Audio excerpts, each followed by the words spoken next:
नमस्कार दोस्तों, आज हम आपके लिए हिंदी सब्जेक्ट का एक टॉपिक है वो लेकर आए हैं। टॉपिक का नाम है वर्णमाला। मैं समझ गया सरकार, आप सोच रहे होंगे इसमें क्या खास बातचीत हम करेंगे। वर्णमाला में हम बचपन से पढ़ते आते हैं, समस्या एग्जाम में होती है सरकार। मैंने कभी नहीं कहा कि ये टॉपिक जो है वो टफ है। मैं सिर्फ ये कह रहा हूँ सरकार कि इस टॉपिक से एग्जाम में आने वाले सारे क्वेश्चंस टफ हैं। टॉपिक टफ नहीं है सरकार, कंसेप्ट अगर दिमाग में नहीं है तो सवाल तो गड़बड़ हो जाएंगे। टॉपिक सुनने और पढ़ने में बड़ा इजी लगता है, तो आप मेरे साथ बने रहिए। आज इस पे जिस तरीके के सवाल होंगे, ये देखिए मैं आपके सामने मैंने 5 सवाल लिख रखे हैं, आपको स्क्रीन पे शो हो रहा होगा। अगर इन सवालों में से आपसे 1 या 2 बन रहे हैं, केवल 1 या 2 सवाल ही आप बना पा रहे हैं, तो इसका मतलब है आज के इस लेक्चर में आपके जानने और समझने के लिए बहुत कुछ है। और अगर सारे सवालों के आप जवाब दे लेते हैं तो इस लेक्चर को आप डबल स्पीड पे देखिए। कुछ लगे कि रुक, है ना, आप डबल स्पीड कर लीजिए और जल्दी से इस लेक्चर को देख लीजिए, शायद कुछ नया मिल जाए आपके लिए। अदरवाइज ठीक, तो मैं इस लेक्चर को शुरू करता हूं सरकार। यहाँ पे एक बात आती है वर्णमाला। वर्ण है ना, वर्णमाला आप क्या कहते हैं? वर्णमाला को कैसा डिफाइन करते हैं? आप कहते हैं सरकार वर्णों का समूह। मगर सवाल तो अभी भी वही है कि वर्ण क्या है। वर्ण क्या है? देखो, किसी भी भाषा, कोई भी भाषा कैसे जनरेट होती है? साउंड से, है ना सरकार। भाषा साउंड से जनरेट होती है, ध्वनि। तो इन ध्वनियों को रिप्रेजेंट करने के लिए कुछ प्रतीक तो चाहिए, प्रतीक चिन्ह, सिंबल तो चाहिए। साउंड के लिए कोई ना कोई सिंबल तो चाहिए। यही सिंबल्स हैं, साउंड के यही प्रतीक कहलाते हैं वर्ण।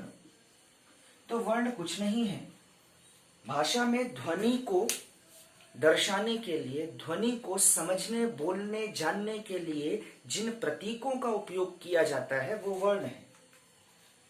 तो वर्ण सिंपली क्या है सरकार? सिंबल है और कुछ भी नहीं है। तो बात समझ में आई।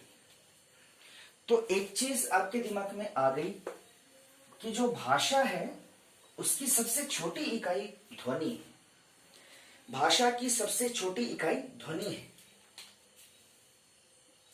मैं आपसे कहता हूं सरकार, भाषा की, ये सवाल भी एग्जाम में पूछ चुका है ना, सबसे छोटी इकाई, स्मॉलेस्ट यूनिट क्या है?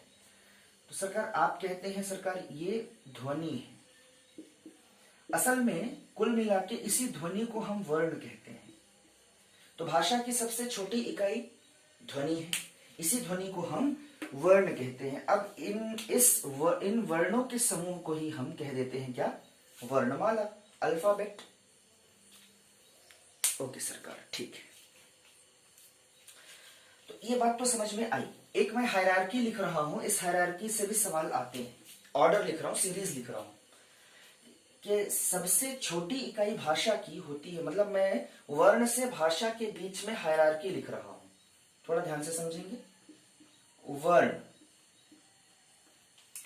वर्ण से मिलकर जो बनता है उसे हम क्या कहते हैं? अक्षर। अब आपके दिमाग में आ रहा होगा ये अक्षर और वर्ण में क्या डिफरेंस है। मैं आपको थोड़ा यही समझा देता हूं सरकार। जैसे राम है ना, ये इतना आसान शब्द है नहीं जितना आप समझ रहे हैं। ये बना कैसे है, इस पे अगर मैं चर्चा कर लूं कि राम शब्द बन कैसे रहा है, आप बोलेंगे सर राम में आ की मात्रा लगाई और मा लिख दिया तो राम हो गया। नहीं सरकार, ऐसा बिल्कुल नहीं है। ये शब्द इस तरीके से बना है, थोड़ा ध्यान से देखना।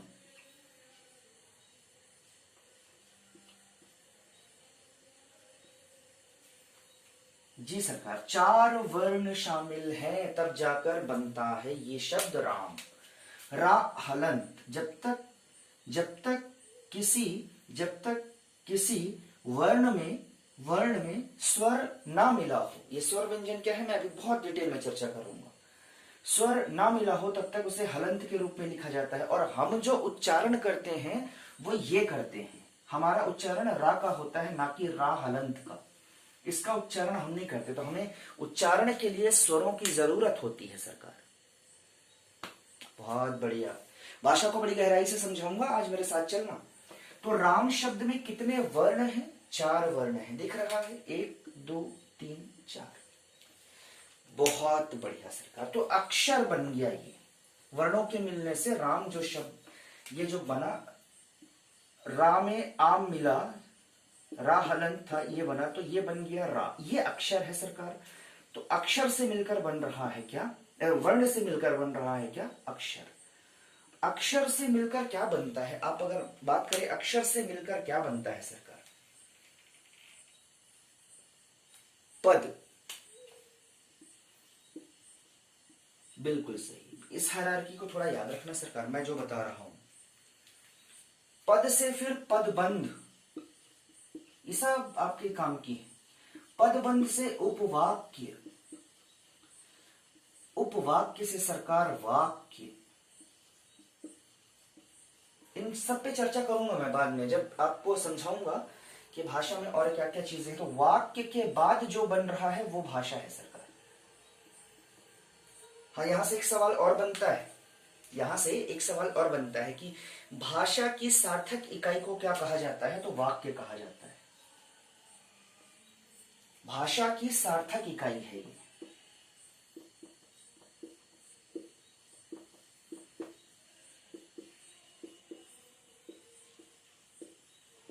वर्ण सबसे छोटी इकाई है, लेकिन अगर सार्थक इकाई आपसे पूछे तो वाक्य कहना है। वर्ण का अपने आप में कोई अर्थ नहीं होता है।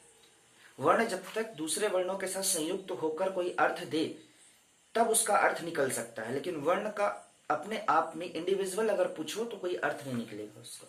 लेकिन सबसे छोटी इकाई ऐसी जो सार्थक है भाषा की, वो क्या है? वाक्य है, सार्थक इकाई। तो सरकार इसका स्क्रीनशॉट लें और फिर मैं आगे बढ़ता हूं।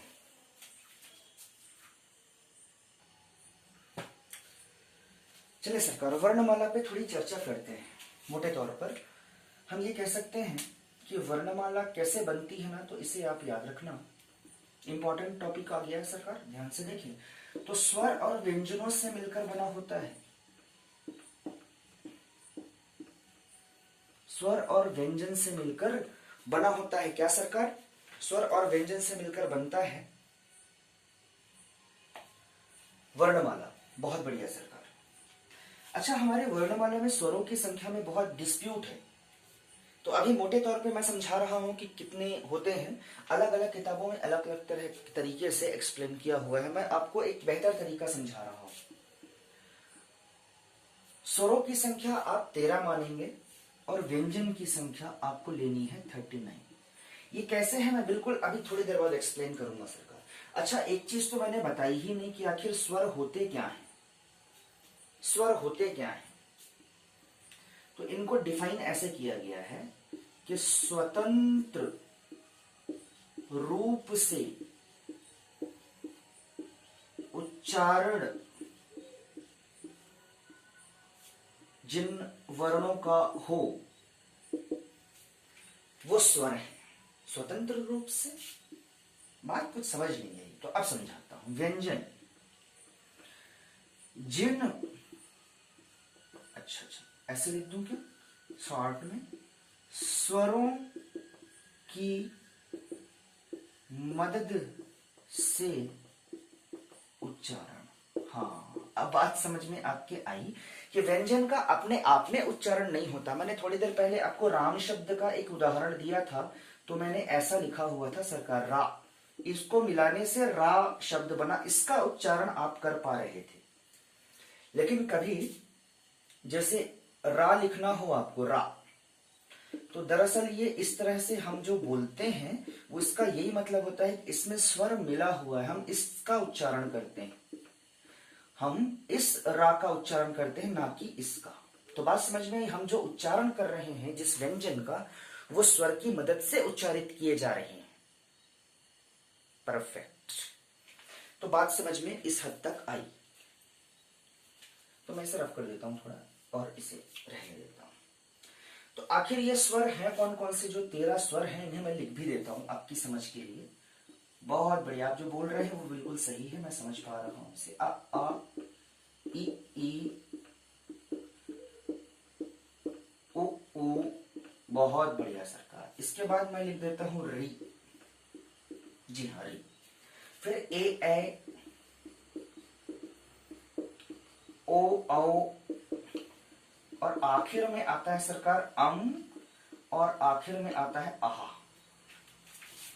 तो इन दोनों को, अम और आहा, ये दोनों अयोगवाह कहलाते हैं। अम आहा अयोगवाह कहलाते हैं सरकार। अम आहा है ना, ये अम और आहा, आ में जो हलंत लगा इसे हम कहते हैं अयोग वाह। वैसे रखते तो हम इन्हें स्वर में हैं, थोड़ा समझना बात को, कंसेप्ट को।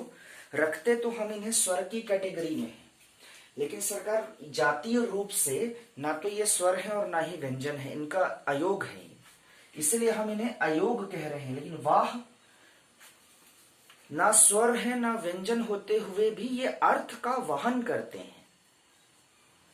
ना ही स्वर है जातीय रूप से, ना ही व्यंजन है, बावजूद इसके ये अर्थ का वहन करते हैं, इसलिए अयोगवाह कहे जाते हैं। तो ये बेहतर एक्सप्लेनेशन हुई। आप इसका एक बार स्क्रीनशॉट लीजिए, बड़े तरीके से समझिएगा, करीने से समझिएगा आज की बातचीत को। चलिए सरकार, अब मैं बातचीत आपसे कर लेता हूं इस विषय पर। हमने स्वर देखे सरकार अभी तक, अब हम व्यंजन पे बात करेंगे। ये चर्चा बहुत जरूरी है सरकार। मैंने पहले आपसे कहा हुआ है व्यंजन की संख्या 39 है, लेकिन ये एक साथ 39 नहीं पढ़े जाते, इनको हमने कैटेगराइज किया हुआ है। ग्रामर में, व्याकरण हिंदी में इन्हें कैटेगराइज कैसे किया गया, इनका वर्गीकरण कैसे किया गया, तो 4-5 कैटेगरी इनकी बांट रखी है। ध्यान से देखें कैसे कैसे। एक होता है स्पर्शी व्यंजन। स्पर्शी व्यंजन ये क्या है सरकार, बिल्कुल मैं बातचीत करूंगा। यही जोन है जो एग्जाम में आपको बहुत परेशान करेगा, यही जोन है जो आपको एग्जाम में बहुत परेशान करता है। तो 25 इनकी संख्याएं कितनी है, ध्यान देंगे, 25। दूसरे तरह का एक व्यंजन आएगा आपके सामने, मैं सब एक एक करके डिटेल में समझाऊंगा, थोड़ा इस पे चर्चा करूंगा, लेकिन अभी थोड़ा इसे देख ले कि क्या कहना चाहता है। एक है सरकार अंतस्थ। अंतस्थ व्यंजन, इनकी संख्या सरकार 4 है। तीसरे नंबर पे है सरकार ऊष्म। चौथे नंबर पर है सरकार संयुक्त। मैं एक एक करके सारी बातें बताऊंगा, आप बिल्कुल फिक्र ना करें। और सरकार 5वें नंबर पर फिर उत्क्षिप्त। बिल्कुल सरकार। क्या क्या हुए, स्पर्शी, अंतस्थ, ऊष्म, संयुक्त और उत्क्षिप्त। तो ये तो बड़ा टॉपिक है, इस पे मैं भी चर्चा करूंगा, लेकिन पहले बाकियों पे कर लूं। तो देखो 25 ये हैं, 4 4 2। उत्क्षिप्त कितने हैं, सिर्फ 2 हैं। अंतस्थ, ऊष्म, संयुक्त 4 4 है, मतलब 25 4 29 और 4 33 और 4 37 और 2 39। तो सरकार 39 व्यंजन हो गए। 13 स्वर 39 व्यंजन, कुल मिला के 52 वर्ण हुए सरकार। ये चीज मैं बोल रहा था, ये एक वर्णमाला में हिंदी के 52 शामिल है क्या। आप समझ गए सरकार। तो इसका स्क्रीनशॉट लीजिए जल्दी से। अच्छा चलिए, एक चीज मैं यहां पे डिस्कस कर लूं क्या, कोई बात नहीं है। अंतस्थ 4 है ना, बहुत बढ़िया सर। ऊष्म भी 4 है, इनके लिख दो क्या यहीं पे।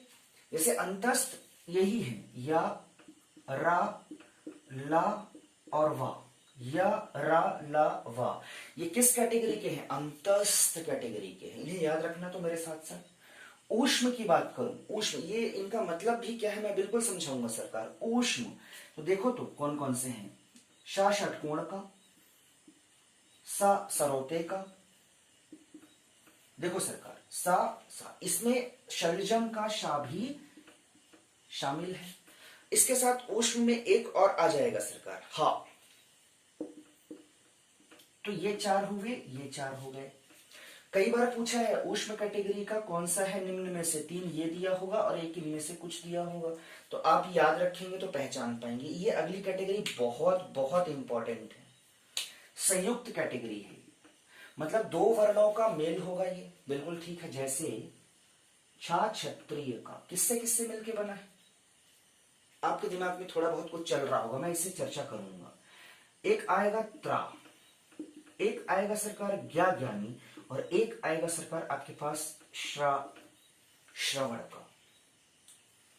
बहुत बढ़िया सरकार, आपने ये बातें जानी। और क्षिप्त में क्या है फिर? उत्क्षिप्त।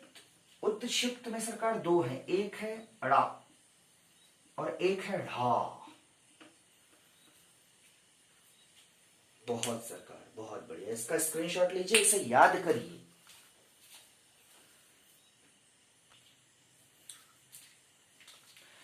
सरकार बात अभी तक की मैंने जो कुछ की, अब मैं आपसे बात करूंगा व्यंजन पर। स्पर्शी व्यंजन मेरा टॉपिक क्या हो गया? स्पर्शी व्यंजन।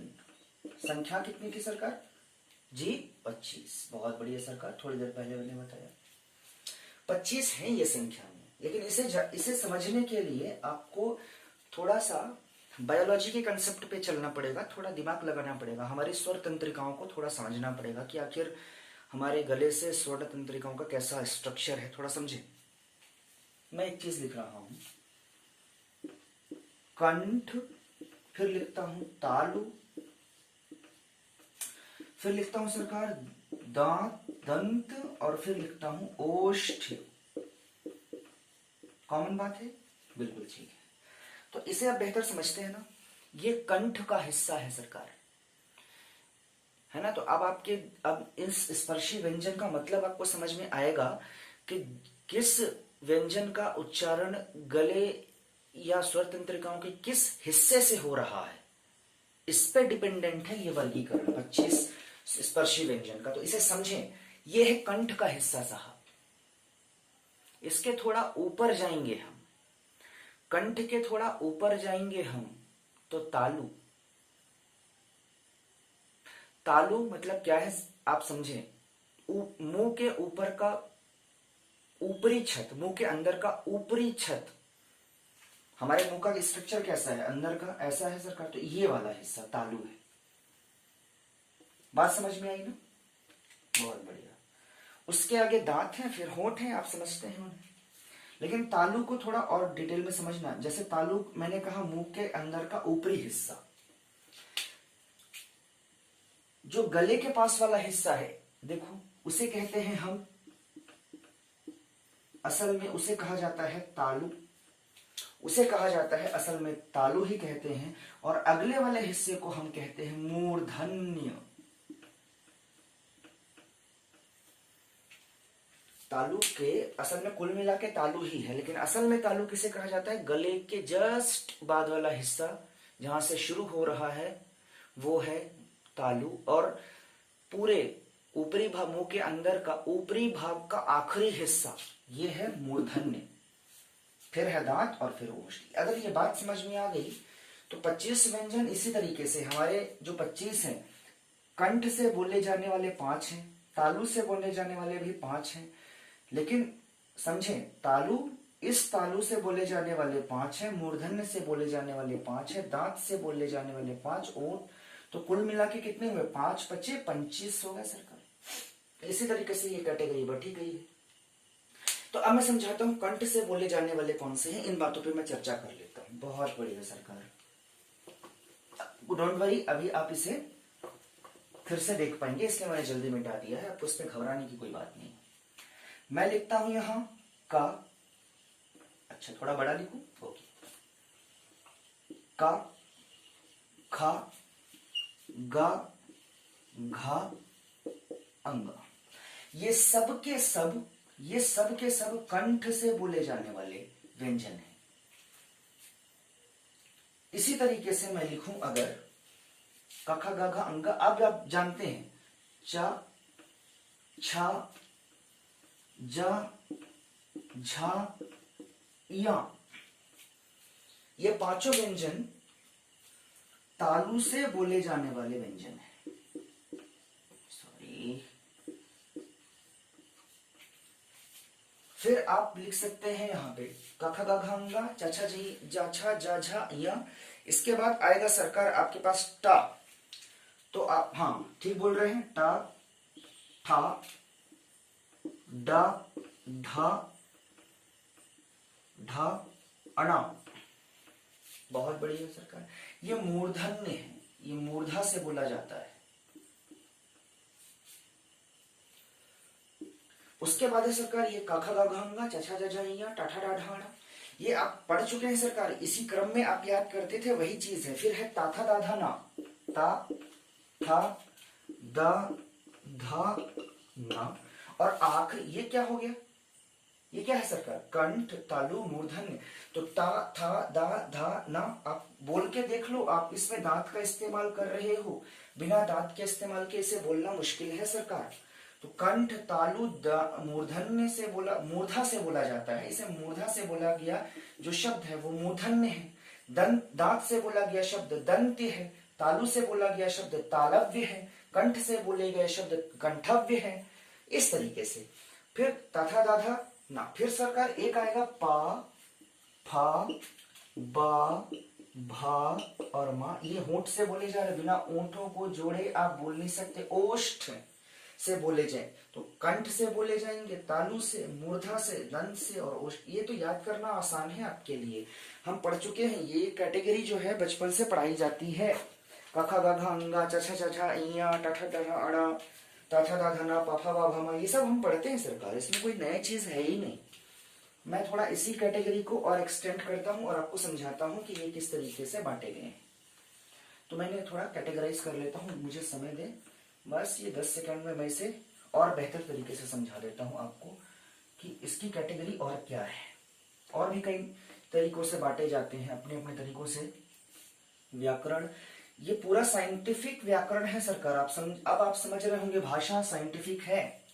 हिंदी भाषा इतनी आसान नहीं है, इसे समझने के लिए थोड़े साइंस की बुद्धि भी चाहिए, इतनी आसानी से ये भाषा हमारी पकड़ में आएगी नहीं।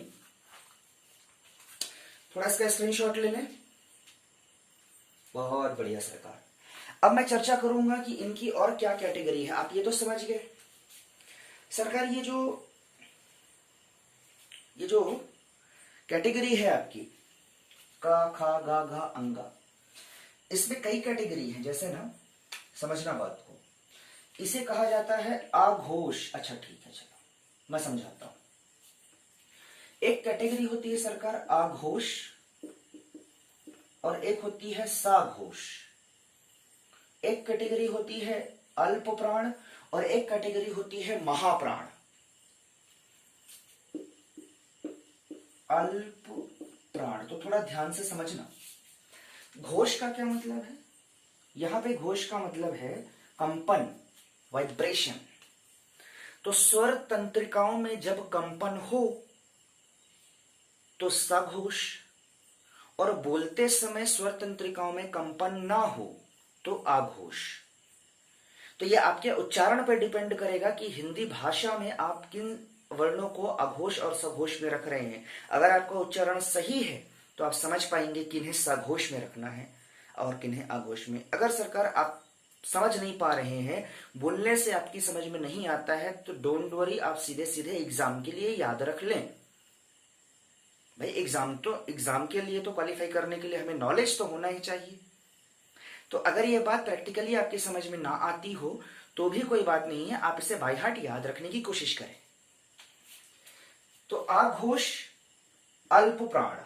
अब ये अल्प प्राण क्या है सरकार, प्राण का मतलब होता है वायु, यहां प्राण का क्या मतलब है, वायु। तो जिस वर्ण के उच्चारण में वायु ज्यादा निकले मुंह से वो कम निकले मुंह से वो अल्प प्राण, और वायु का जो प्रयोग है हम ज्यादा करें, अपने बोलते समय मुंह से ज्यादा वायु निकलती है, उसे हम कह देते हैं सरकार, ज्यादा वायु निकले तो महाप्राण, कम वायु निकले तो अल्प प्राण। तो मैं पहले बोल चुका हूं, अगर ये बात आपकी समझ में ना आ रही हो तो बाय हार्ट एग्जाम के लिए याद रखें, समझ आ जाती है तो कोई इसमें दिक्कत ही नहीं है सरकार। फिर तो आघोष और अल्प, तो इसे कैसे मैं बांटूं। ओके, आप सोच रहे होंगे थोड़ा भूल रहे हैं, कोई बात नहीं सरकार, स्क्रीन पे आपके आघोष और इसकी मीनिंग ये 15 सेकंड की 20 सेकंड के लिए आपके पास अपीयर है, इसे आप पॉज करें और थोड़ा देख लें कि क्या है ये। ठीक है, चले आगे बढ़े सरकार। तो एक चीज आप समझें कि ये जो कैटेगरी हमने बांट रखी है, तो ये फर्स्ट और सेकंड वाली कैटेगरी ये आघोष कहलाती है। ये सारे के सारे का, च, ट, त, प और खा, छ, ठ, ध और भा, ये सारे, ये पूरे के पूरे किस कैटेगरी के हैं? आघोष कैटेगरी के हैं। आघोष कैटेगरी के। बाकी तीनों के तीनों साघोष कैटेगरी में हैं। देखो कितनी आसानी से याद हो गया इस एक चार्ट से, कोई बातचीत है ही नहीं इसमें। फिर सरकार अल्प प्राण और महाप्राण की मैं बात करूं तो ये है अल्प प्राण, अल्टरनेट लिख लो वो हो जाएगा आपका काम। ये महाप्राण, प्राण का मतलब मैं पहले बता दूं, जिनके उच्चारण में वायु ज्यादा मुंह से निकले वो महाप्राण, जिनके उच्चारण में वायु कम निकले वो अल्प प्राण। ये है सरकार फिर से अल्प प्राण और ये महाप्राण।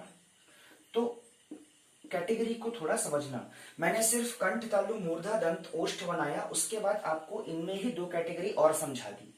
तो सवाल ऐसे भी पूछता है कि इनमें से कौन से वर्ण हैं जो आघोष हैं, साघोष हैं, या अल्प प्राण है या महाप्राण है। तो सवालों को किसी भी तरीके से पढ़ें, समझें, लेकिन आपको अगर ये चार्ट याद रहेगा तो ये सवाल आपसे, मतलब स्पर्शी व्यंजन से अब आपसे कुछ भी छूटेगा नहीं। इसे ध्यान से पढ़ें, एक बार पॉज करें और समझें, याद करने की कोशिश करें। सरकार एक बातचीत मैं यहाँ पे और कर लेता हूं आपसे कि कुछ स्वर भी, अच्छा स्वरों को भी तो इस कैटेगरी में बांटा जा सकता है ना? क्या इनमें से किसी भी स्वर तंत्रिकाओं का या स्वर जो हमारे आवाज जहां से आती है, इनमें से किसी का उपयोग करके स्वर निकलते होंगे? ऑफ कोर्स इन्हीं का उपयोग करके। तो कुछ स्वर, कौन से स्वर कंठ में आते, कंठ से बोले जाते हैं, कौन से तालु से बोले जाते, कुछ तो दिमाग में ऐसा आता होगा आपके। तो मैं उन्हें यही लिख देता हूं ताकि आपको पढ़ने में आसानी हो। तो स्वरों के बारे में भी मैं इसी कोने में लिख देता हूं। छोटी छोटी बातें हैं। आ और आ, ये दोनों स्वर कंठ से बोले जाते हैं, इसलिए कंठव्य स्वर कहे जाते हैं। तालु की बात करोगे अगर सरकार, तो यहाँ पे आप बात करेंगे ई और ई, ये दोनों चीजें तालव्य हैं। अब बोल के देख लो, ऊ और ऊ, ये सब ओष्ठ से बोले जाते हैं, होठ से बोले जाते हैं। बहुत बढ़िया सरकार। री, ऋषि का री, ये जो शब्द है ये मूर्धा से बोला जाता है। कंठ से आ, तालु से ई, मूर्धा से री, ओष्ठ से उ, तो बीच के कहां चले गए? ए, ओ, औ, इनके बारे में क्या कहें? तो इन्हें आप स्क्रीनशॉट पहले इसका ले लीजिए, उन्हें मैं अलग से समझा देता हूं। सरकार मैं आपसे कुछ इंपॉर्टेंट, जो एग्जाम पॉइंट ऑफ व्यू से बहुत इंपॉर्टेंट, उनसे नोट पॉइंट में लिख रहा हूं। कई बार आपसे ऐसा पूछता है कि ए और ए जो वर्ड है, इसे किस कैटेगरी में रखा गया है उच्चारण की दृष्टि से। फिर आपसे पूछ लेता है ओ और औ, इन्हें किस कैटेगरी में रखा गया है?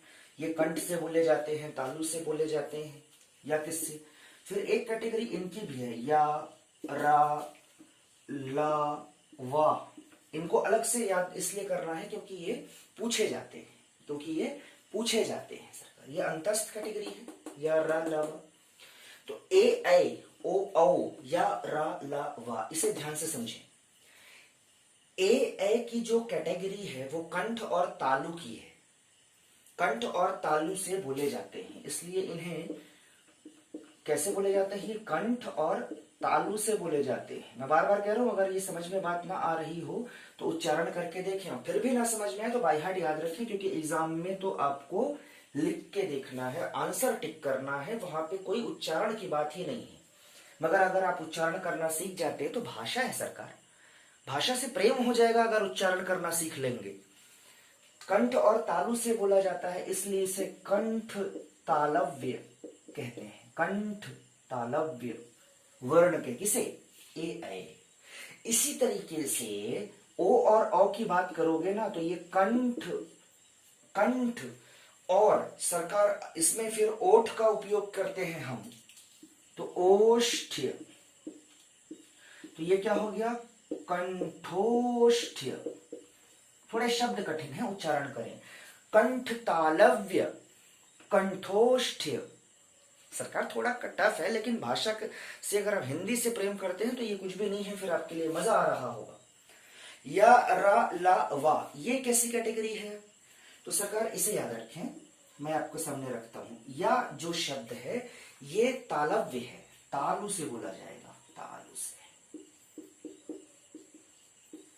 रा बोल के देख लो, रा या रा, ये मूर्धन्य है। कैसा शब्द है, कैसा वर्ण है? ये मूर्धा से बोला जा रहा है, इसलिए मूर्धन्य। फिर सरकार ला और वा, तो ला शब्द कैसा है ये आपको समझना पड़ेगा। बोलकर देखेंगे अगर तो आपकी समझ में आएगा कि हम इसमें दांत का उपयोग करते हैं, ला, इसलिए हम कह रहे हैं ये ला शब्द दंतव्य है, दांत से बोला जाता है। वा शब्द के बारे में आपका क्या ख्याल है? क्या इसमें होठ का उपयोग हो रहा है? बिल्कुल हो रहा है सरकार, तो ये दंतोष्ठ्य कहलाता है। दांत और होठ का उपयोग कर रहे हैं इसलिए दंतोष्ठ्य। और एक चीज और याद रखोगे क्या, यही मैं आपको क्लियर कर देता हूं इस बातचीत को, कि वा के साथ फा शब्द जो है ये भी दंतोष्ठ्य है। वा के साथ फा शब्द भी दंतोष्ठ्य है, तो थोड़ा कैटेगरी को याद रखना। देखो सब कुछ साइंस है, इसमें कुछ भी ऐसा नहीं है जो समझ, मतलब कुछ भी हाइपोथेटिकल कुछ नहीं है कि आपने थ्योरी अपने मन से बना ली सरकार, ऐसा कुछ भी नहीं है। वर्णमाला साइंस का टॉपिक होना चाहिए, आप समझिए इस बात को। तो सरकार ए कंठ और तालु से, ओ कंठ और होठ से, या तालु से, रा मूर्धन्य से, ला दांत से, और वा और फा किससे? दंतोष्ठ्य, दांत और होठ का उपयोग किया है। इसे पॉज करिए, याद करिए, एक बार स्क्रीनशॉट लीजिए।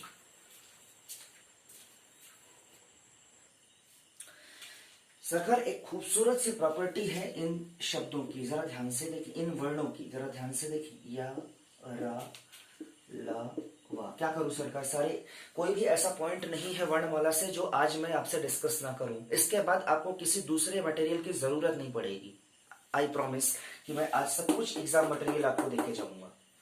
या, रा, ला, वा, इसके उच्चारण मैंने बता दिए हैं किस तरीके से होते हैं। तो आपके दिमाग में एक बात और आनी चाहिए कि ये साघोष होंगे कि आघोष होंगे। तो फिर आपके दिमाग में ये भी आ सकता है कि ये अल्प प्राण होंगे कि महाप्राण होंगे। तो सरकार इस तरह की बातचीत अगर आपके दिमाग में घूम रही है तो इसका सीधा सीधा सा मैं आंसर दे देता हूं। ये सबके सब सघोष हैं। घोष मतलब स्वर तंत्रिकाओं में इन्हें बोलते समय कंपन होगा। साथ में ये अल्प प्राण है, मतलब बोलते समय वायु कम मुंह से निकलेगी, ये कहलाता है सघोष और अल्प प्राण। तो इसे याद रखें, बहुत इंपॉर्टेंट है सरकार। इसे जल्दी से स्क्रीनशॉट ले लें। ले लिया? 3, 2, 1, ओके, बेहतर।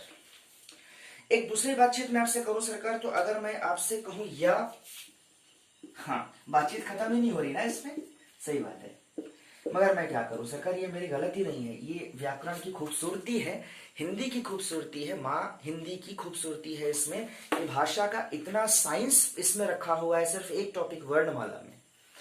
तो या और वा, रा और ला, इन्हें कुछ और नामों से भी जाना जाता है। इनके उपनाम मैं आपको बता देता हूं। जैसे इसे कहा जाता है अर्धस्वर, अर्धस्वर इन्हें कहा जाता है। रा को लुंठित वर्ण कहा जाता है। क्यों कह रहे हैं पता है लुंठित? रा बोलते समय लुढ़कता है जीभ। ये सारे साइंस है सरकार, मैं पहले ही बोल चुका हूं। अच्छा, ला शब्द को, ला वर्ण को क्या कहा जाता है? पार्श्विक कहा जाता है, पार्श्विक। थोड़ा ध्यान से देखना ना उच्चारण को, पार्श्विक, पार्श्विक। स्पेलिंग देखिए तो मैंने ठीक लिखा है कि नहीं, पार्श्विक। अच्छा नहीं समझ में आया, पार्श्व मतलब होता है बाजू। तो ऐसा वर्ण जिसके उच्चारण, ध्यान से सुनना, ऐसा वर्ण जिसके उच्चारण में जीभ के बाजू से हवा निकल जाए। बिल्कुल सरकार, आपने ठीक सुना, जीभ के बाजू से ला बोलते समय हवा निकलती है। ये अगर आपको महसूस नहीं हो रहा है, इसका मतलब आपका उच्चारण का कुछ प्रॉब्लम है सरकार, क्योंकि ये साइंस की भाषा है। ठीक, तो इन्हें याद रखें, स्क्रीनशॉट ले, मैं इसे रफ करता हूं फिर। 4, 3, 2, 1, बेहतर। अब मैं बातचीत कर लेता हूं सरकार, एक टॉपिक है हमारा, ये तो अंतस्थ था व्यंजन में, हमने स्पर्शी पढ़ा, हमने ऊष्म पढ़ा, या हाँ ऊष्म सॉरी अंतस्थ पढ़ा। अब बारी है ऊष्म की। ऊष्म व्यंजन, हाँ जी बिल्कुल सही, बिल्कुल सही, आप जो सोच रहे हैं वही। शा षटकोण का, सा सरौते का, शा सलजम का, और आखिर में हा हल का। तो सरकार इसमें कोई ऐसी बातचीत है क्या, हम इसके बारे में पढ़े हैं क्या कि ये किससे, इसका उच्चारण कहां से होता है, हम नहीं पढ़े हैं। हम तो मैं बता देता हूं पहले। तो एक चीज इस कैटेगरी को समझ लो। पहली बात तो ये एक अलग कैटेगरी है अपने आप में, और इसका अपना अलग कैरेक्टर है। तो थोड़ा ध्यान से सुनना। शुरू के ये तीन जो वर्ण हैं, शुरू के ये जो तीन वर्ण है सरकार, ये अपने आप में आघोष हैं। आघोष और महाप्राण है। बोलते समय आघोष मतलब स्वर तंत्रिकाओं में कंपन कम होती है, महाप्राण मतलब वायु ज्यादा निकलती है मुंह से इनके उच्चारण में। तो ये तीनों अपने आप में इस कैटेगरी के हैं, आघोष महाप्राण। हा अपने आप में एक अलग कैटेगरी है, उसे मैं बता देता हूं। हा अपने आप में एक अलग कैटेगरी है, वो साघोष है और महाप्राण है। महाप्राण, अच्छा ऐसा लिख लूं क्या, ये आघोष और इसे साघोष पहले लिख देता हूं, है ना, याद करना आसान हो जाएगा। और सबके सब महाप्राण है।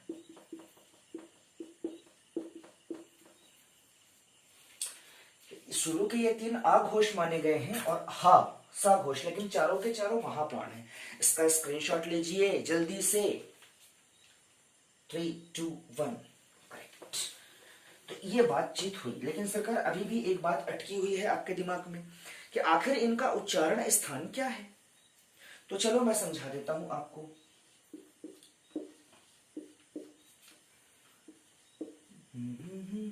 बहुत बढ़िया।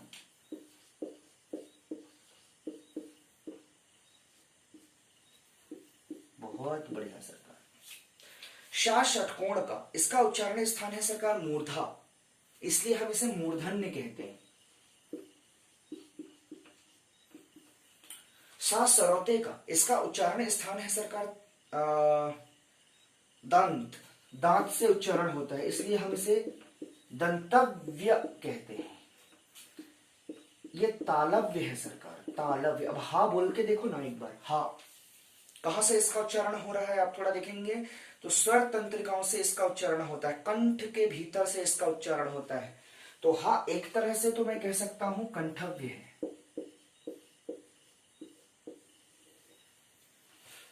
बहुत बेहतर सरकार। तो ये कैटेगरी आपकी समझ में आनी चाहिए। अगर नहीं भी आती है सरकार तो इसे याद करना जरूरी है आपके एग्जाम के लिए। इसे रफ करता हूं मैं, जल्दी से इसका स्क्रीनशॉट लीजिए। 3, 2, 1। बहुत बढ़िया सरकार। तो आखिरी कैटेगरी अब मैं थोड़ा बता देता हूं, उत्क्षिप्त। हाँ